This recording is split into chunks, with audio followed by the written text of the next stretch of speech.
So I wanted to talk about what it's like being a gun owner in New York State. Well, as you can imagine, it's not very easy.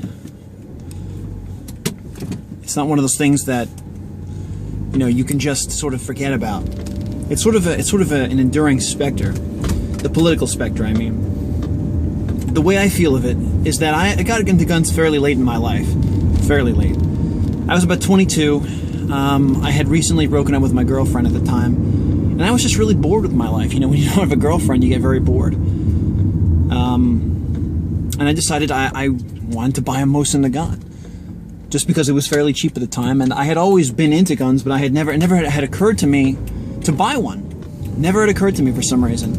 Even though for years, when I was younger in the 90s, I was like, Mother, I know I may be 14 years old, but how come you can't buy me an AK-47 and then transfer it to me when I get of age? And she said no, obviously, but, you know, a boy can hope, I guess.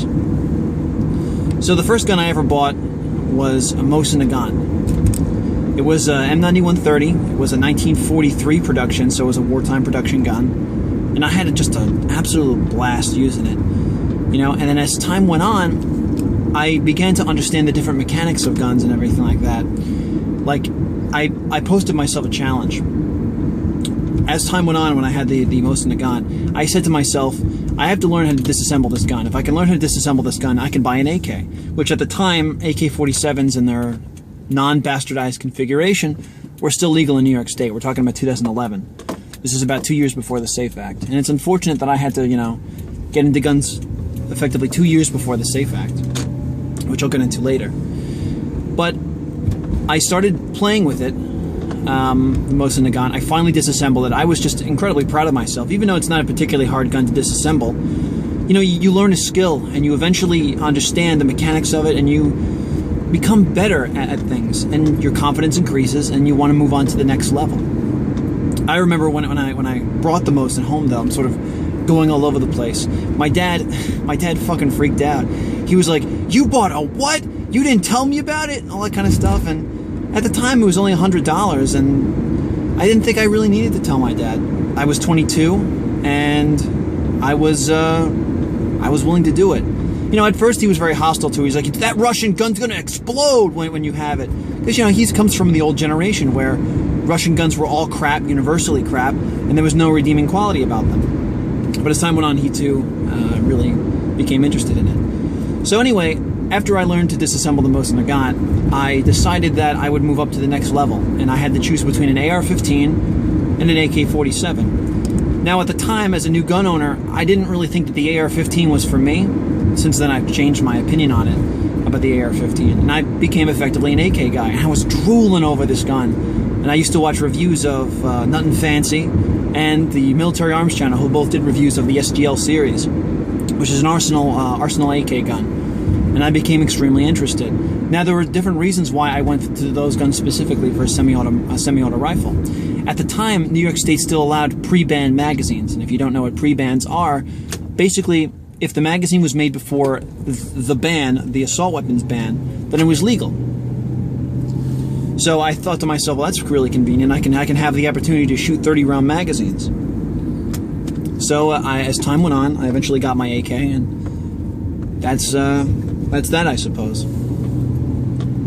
And I really did have a good time with it. I had a nice time using it. I had a nice time learning it.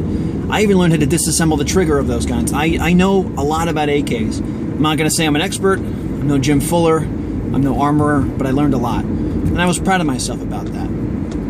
But in New York State, even with all the fun you can have, and even with all the stuff you are, quote, allowed to own, there's a glass ceiling. And it's very arbitrary.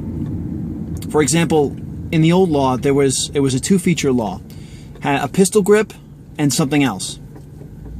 Now, you can have a bayonet lug or anything like that, but it's just one of those things where if you're passionate about something, and then it feels like somebody is sort of stretching their arms in front of a doorway, and you want to cross that doorway, you want to get to the next level, but there's somebody in the way, you know, and you ask, then it's just paint a scene here of it's a bodyguard at a nightclub, and you say, "I'd like to get in, sir," and he said, "Well, you can't." I said, "Why?" "Well, it's because you have a bayonet lug and a compensator, or you have a muzzle, you have a threaded muzzle." You say, "But I'm not going to do anything bad with it. I'm very responsible." It's like, "Well, no, you can't have it." Well, why is that? Well, because other people have used it inappropriately. Well, the majority of us don't. It doesn't matter. You're going to go to jail. But if I go over the border, sir, into another state like Pennsylvania, it's fine. No, fuck you. So, in a nutshell, pre-SAFE Act, the New York State gun laws were kind of like living under a glass, or living in a glass ceiling. You can only go so far, then you bump. You couldn't really do after that. Then the SAFE Act happened. I remember where I was. I was actually one of the people who got an AR really late in the game. It was during the crisis. I bought one, went to a gun shop locally in Hempstead. I live on Long Island. Got an AR-15. I didn't really have too much experience with the AR. I just, I knew if I didn't get it then, I would never be able to get one after that. So I bought it, and I guess about maybe a week later, they passed the SAFE Act, which narrowed down the assault weapon feature into about one, which is a pistol grip, which to me is absolutely stupid. Then we had the choice of registering the gun or not registering the gun. Now, whether or not this is controversial, I'm not certain, but I chose to register my two guns, the SGL-21 AK and my AR-15 lower receiver. Now, you might be thinking to yourself, why the fuck would you do that? The answer is, I wanted the opportunity to continue to shoot those guns. And here's the big part, I'm not staying in New York State forever. I'm going to be leaving at a certain point, and I'll be taking the guns with me. But I digress. Anyway, you look at different things about New York State, and you look, it's like, to me, whenever you go to a different state, it's like crossing the Iron Curtain. I remember the first time I crossed Pennsylvania, this is maybe about a year ago, I crossed into Pennsylvania where there was no magazine restriction, where there was nothing, there wasn't the laws that we had in New York State. I felt this incredible, feeling. I can't even describe it. It was like a ocean of emotion just coming over me. It's one of those things where you feel overwhelmed. You can feel the emotion kind of going down your entire system. And it was just an incredible experience. And after I did that through the express purpose of going to Pennsylvania and doing things I wasn't allowed to do in New York State. And as much as I do love where I'm from, I do love the area which I was born, the laws have changed so much, or the way in which it's politically oriented has changed so much, that I just can no longer really stomach it anymore. And you might think, well, that's a stupid reason to leave because of gun laws and everything like that. Well, for people who don't understand what it's like to be a gun owner, who don't understand what it's like to be passionate about the Second Amendment and truly believe in an armed citizenry, and truly believe that we the people are responsible for our own defense, it's very hard to understand. And I can understand it in some ways why people would be opposed to something like assault weapons, even though I don't agree with it. I understand it on a conceptual level, but on a practical level, it doesn't make any sense.